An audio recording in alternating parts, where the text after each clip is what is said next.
খন্দকের ময়দানে আমার নবী নিজেই কাজ করতেছেন, ডালি বোঝাই মাটি ভর্তি ডালি মাথায় নিয়ে তিনি নিজেও কাজ করতেছেন। একজন সাহাবী এসে বলে, ইয়া রাসূলুল্লাহ, নিজের পেটের কাপড়টা ছেড়ে বলে, ইয়া রাসূলুল্লাহ, খিদার জ্বালা সহ্য করতে না পেরে পেটের মধ্যে একটা পাথর বাঁধা রাখছি।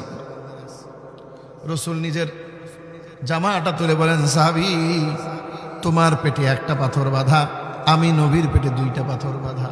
আল্লাহু আকবার। পাশেই ছিলেন হযরত জাবের রাদিয়াল্লাহু তাআলা আনহু। এই দৃশ্য দেখে বাড়ির মধ্যে দৌড়ে গেছে, বিবিকে ডাক দিয়া বলে, রে বিবি, আমার বাড়ির কাছে পয়গম্বর আসছেন, ক্ষুধার জ্বালায় দুইটা পাথর পেটের মধ্যে বাইন্ধা রাখছি। এই মুহূর্তে যদি আমার নবীকে আমি মেহমানদারি করতে না পারি, আমার তো কপাল পোড়া।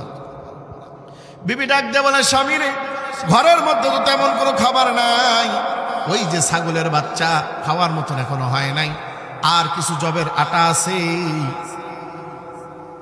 তাও তিনজনের বেশি হবে না।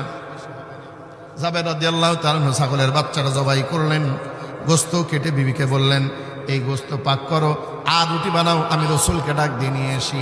বিবি ডাক দিয়ে বলে, থামেন, আপনি তো সিধা সরল মানুষ, যাবেন আর নবীকে বলবেন দাওয়াত আমার বাড়িতে চলেন। আর রসুল তো ওইখানে আরো অনেক সাহাবীরা আছে, তারা বলবে জাবের শুধু রসুলকে দাওয়াত দিল, আমাদেরকে দিল না, আর রসুল তো তাদেরকে তুই নিজেও আসতে পারবেন না।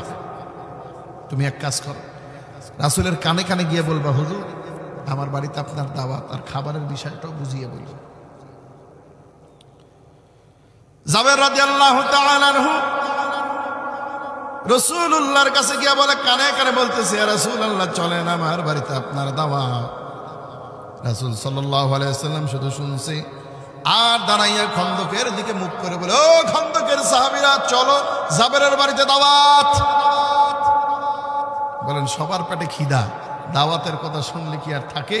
দাও কোদাল কাস্তা যা ছিল সব মাটির মধ্যে ফালাইয়া দিয়া সিরিয়াল ধরে জাবেরের বাড়িতে রাসূলের পিছনে পিছনে। জাবের এই দৃশ্য দেখে একটা দৌড় দিয়ে বাড়ির মধ্যে এসে বিবিকে, ও বিবি উঠ, তাদের পর্দা সারা দৃশ্য দেখ। বিবি পর্দাটা সরায় দেখে বিশাল সিরিয়াল। বলে, কি করছো? তোমার যেইভাবে কইছিলাম সেইভাবে দাওয়াত দাও নাই? বলে, হ, আমি তো সেইভাবে দিয়েছি। তো রাসূল কি করছেন? বলে, তিনি শুনেছেন আর নিজের থেকেই দাওয়াত দিয়ে লাইছেন। বলে, তাহলে তুমি খামাখা টেনশন করো কে? যিনি দাওয়াত দিয়েছেন তিনিই ব্যবস্থা করবেন, বলুন আল্লাহু আকবার। রাসূলুল্লাহ জাবেরের বাড়িতে ঢুকে বলে, জাবের, রান্নার জায়গাটা কোথায়, আমাকে নিয়ে চলো। রান্নার ঘরে গেলেন, বলেন, জাল দিতে থাকো, আমার অনুমতি ছাড়া জাল বন্ধ করবে না, আমি যতক্ষণ না বলবো জাল দিতেই থাকবা।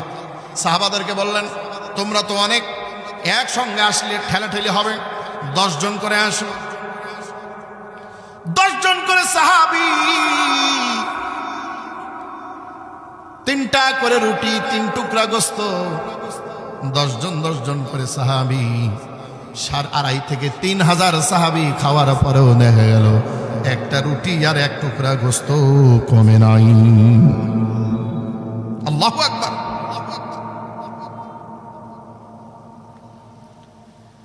আরে অলৌকিকতার কারণে যদি কাউকে অনুসরণ করা লাগে, আমার নবীকে সবার আগে অনুসরণ করা লাগবে, ঠিক কিনা বলে?